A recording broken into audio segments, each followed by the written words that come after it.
Hi hello welcome to current TV news.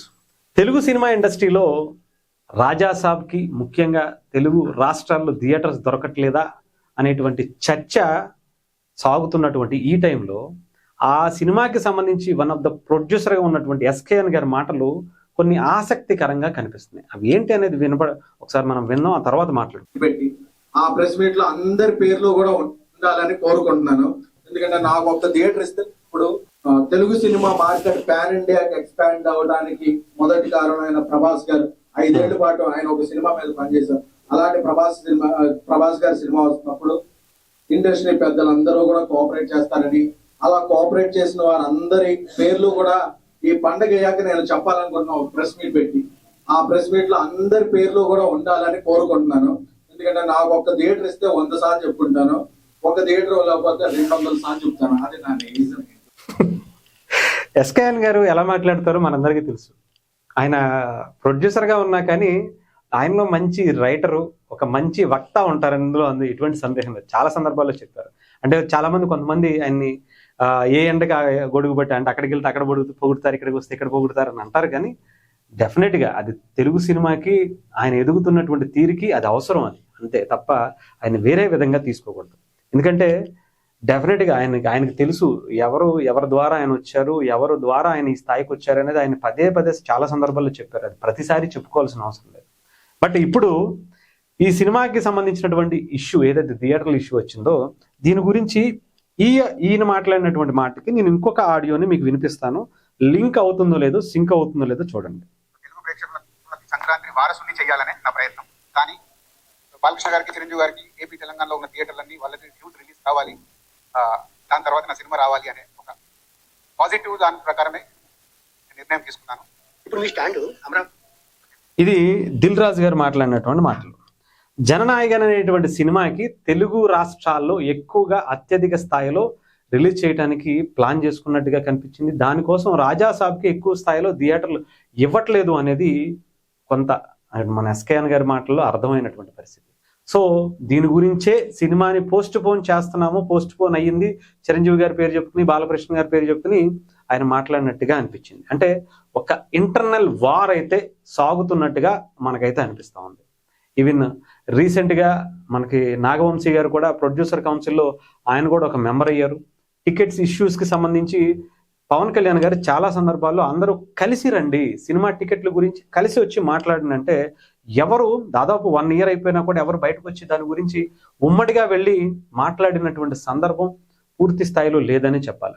ఎవరికి వాళ్ళు వెళ్తారు. దిల్ రాజు గారికి కావాలంటే దిల్ రాజు గారు వెళ్ళి టికెట్, సార్ మా సినిమా రిలీజ్ అవుతుంది తెచ్చుకోండి అంటే తీసుకొచ్చుకుంటారు. లేదంటే ఇంకొకరికి వస్తే ఇంకొకళ్ళు వెళ్తారు, ఇంకొకరికి వస్తే ఇంకొకళ్ళు వెళ్తారు, వంశీ గారికి వస్తే వంశీ గారు, ఎవరి సినిమాకి వాళ్ళు ఇండివిజువల్గా వెళ్ళి తెచ్చుకుంటున్నారు తప్ప గ్రూపుగా వచ్చేటువంటి అవకాశం కనిపించదా తెలుగు సినిమా ఇండస్ట్రీకి? ఆ యూనిటీ లేదా? ప్రొడ్యూసర్లో కావచ్చు, ముఖ్యంగా డైరెక్టర్లో కానీ సినిమా ఇండస్ట్రీకి సంబంధించి మా అనేటువంటి సంస్థ ఆ పని చెయ్యట్లేదా? అసలు మా అనే సంస్థ ఉందా లేదా నిర్వీర్యం అయిపోయిందా అనుకునేటువంటి సందేహాలు కూడా చాలా మందిలో కలుగుతున్నాయి. ఎందుకంటే పవన్ కళ్యాణ్ అనే వ్యక్తి చాలా సందర్భాల్లో చాలా క్లియర్గా చెప్పారు, సినిమా ఇండస్ట్రీ యూనిటీగా ఉంటే ఎదుగుదలకి బాగుంటుంది. ఎందుకంటే ఇప్పుడు ముఖ్యంగా మన తెలుగు సినిమా అంతర్జాతీయ వ్యాప్తంగా, దేశవ్యాప్తంగా కాదు, ఎక్కడెక్కడో ఎల్లలు దాటిపోయిందని చెప్పాలి. జపాన్లో, మలేషియాలో ఒకప్పుడు కనీసం ఇండియన్ సినిమా అంటే తెలియనటువంటి ప్లేస్లో ఉండేటిది. అలాంటిది తెలుగు సినిమా, తెలుగులో ఉన్నటువంటి హీరోలు ప్రభాస్ గారు కావచ్చు, రామ్ చరణ్ గారు కావచ్చు, జూనియర్ ఎన్టీఆర్ గారు కావచ్చు, అల్లు అర్జున్ గారు కావచ్చు, వీళ్ళందరూ కూడా వాళ్ళ పరిధిని చాలా విస్తరించుకున్నటువంటి పరిస్థితి. అంటే విశ్వవ్యాప్తం అవుతున్నటువంటి మన టాలీవుడ్ని, మన తెలుగు పరిశ్రమని ఎందుకని యూనిటీ లేకపోవడం అనేది ఒక నిజంగానే నిరుత్సాహపడాల్సినటువంటి పరిస్థితి. మరి దీనికి సంబంధించి కొంత ఇంటర్నల్ వార్ అయితే కనిపిస్తుంది. దీని మీద మరి ఆల్రెడీ తెలిసిందే, ఇప్పటికీ తమిళనాడులో కూడా జననాయకన్ సినిమా ఈ సంక్రాంతి బరి నుంచి తప్పుకున్నట్టుగా తెలుస్తుంది. అలాగే చాలా వరకు థియేటర్స్ అన్నీ కూడా తమిళనాడులో రాజాసాబ్కి అత్యధికంగా కేటాయించడం కోసం ఎక్కువగా ఉన్నట్టు అవకాశాలు ఉన్నట్టుగా తెలుస్తుంది. చిన్న చిన్న సినిమాలు కూడా 1-2 సినిమాలు అవి కూడా రేపు సంక్రాంతి బరిలోంచి బయటికి వచ్చేయటం, కంప్లీట్గా ఆ థియేటర్స్ అన్ని కూడా రాజాసాబ్కి కేటాయించడం, మరి తెలుగు రాష్ట్రాల్లో ఎక్కువగా మరి కేటాయించకపోవడం ఏంటి అనేది కొంతమందిలో సందేహం కలిగిస్తుంది. ఒక పక్క చాలా సినిమాలు ఉన్నాయి. మన శివశంకర్ వరప్రసాద్గా వెంకటేష్ గారు, చిరంజీవి గారు ఇద్దరు కలిసి ఒక్కసారి ఒక ఫుల్ మాస్ ఎంటర్టైన్మెంట్గా వస్తుంది. ఆ తర్వాత రవితేజ గారు వస్తున్నారు, ఆ తర్వాత ఇంకా చాలా మంది నవీన్ పులిశెట్టి గారు కావచ్చు, శర్వానంద్ గారు కావచ్చు, వీళ్ళందరూ కూడా 1 by 1 వస్తున్నటువంటి పరిస్థితి. అందరికీ సంక్రాంతి బరిలో నిలబడి వాళ్ళ బలాన్ని నిరూపించుకోవాలి, ఈ క్యాష్ చేసుకోవాలి, ఈ ఎంటర్టైన్మెంట్ ప్రజలకు అందించాలని కూడా అనుకుంటున్నారు. సో ఏదేమైనా సరే తెలుగు సినిమాల్లో తక్కువైనా కానీ మిగతా రాష్ట్రాల్లో చాలా ఎక్కువగా ఉండటం, ముఖ్యంగా జననాయకన్ అనేటువంటి సినిమాకి ఈ సంక్రాంతి బరిలోనే నిలపాలని కొంతమంది భావించటం ప్రభాస్ ఫ్యాన్స్కి కొంత ఆటంకం, అంటే వాళ్ళకి బాధ కలిగించినట్టు, ఆవేశం కలిగించినటువంటి పరిస్థితి కూడా కలిగింది. ఈవెన్ ఈ టైంలో చిరంజీవి గారి ఫ్యాన్స్ అండ్ పవన్ కళ్యాణ్ గారి ఫ్యాన్స్ ప్రభాస్ గారి ఫ్యాన్స్కి చాలా అండగా నిలబడ్డారట. అదేంటి, ఎక్కడో వచ్చినటువంటి సినిమాని తీసుకొచ్చి ఎక్కడ రిలీజ్ చేయటువంటి మా డార్లింగ్ మాతో పాటు, అంటే వాళ్ళు ఎంత కలిసిపోతారో చిరంజీవి గారి ఫ్యాన్స్, పవన్ కళ్యాణ్ గారి ఫ్యాన్స్ మనం ప్రత్యేకించి చెప్పాల్సిన అవసరం లేదు.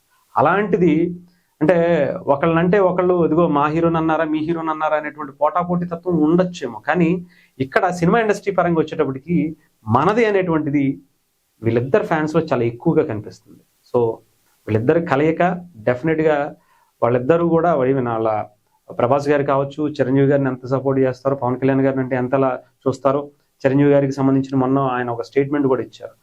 సీనియర్లే, వాళ్ళ దగ్గర నుంచి మేము నేర్చుకుందే, డెఫినెట్గా వాళ్ళ తర్వాతే మేము అనేటువంటి స్టేట్మెంట్ చాలా గొప్పది. అది చాలా మనం మర్చిపోలేంది. ఆ తర్వాత చిరంజీవి గారు కూడా నిన్న కూడా ఆయన మనశివశంకర్ వరప్రసాద్కి సంబంధించినటువంటి ఈవెంట్లో ప్రభాస్ కావచ్చు, శర్వానంద్ కావచ్చు, నవీన్ పులిశెట్టి కావచ్చు, రవితేజ కావచ్చు, వీళ్ళందరి సినిమాలు కూడా ఈ సంక్రాంతి బరిలో అద్భుతమైనటువంటి విజయం అందుకోవాలని చెప్పి ఆల్వేస్ సీనియర్ లాగా, బాస్ లాగా, సినిమా ఇండస్ట్రీకి వన్ అండ్ ఓన్లీ బాస్ లాగా ఎలా హుందాగా వ్యవహరించాలో, ఎలా హుందాగా ఉండాలో, మిగతా అందరినీ కూడా ఎలా కలుపుకుని వెళ్ళాలో మనం చాలా సందర్భాల్లో చూసాం. అందుకనే ఏదేమైనా సరే ఈ సినిమా ఇండస్ట్రీకి సంబంధించి ఈ థియేటర్ల ఇష్యూ, ఈ సంక్రాంతి సంబంధించినటువంటి బరిలో ఉండేటువంటి సినిమాల మధ్యలో ఎలా ఉండబోతుంది అనేది ఇంకా చర్చ నడుస్తున్నటువంటి పరిస్థితి.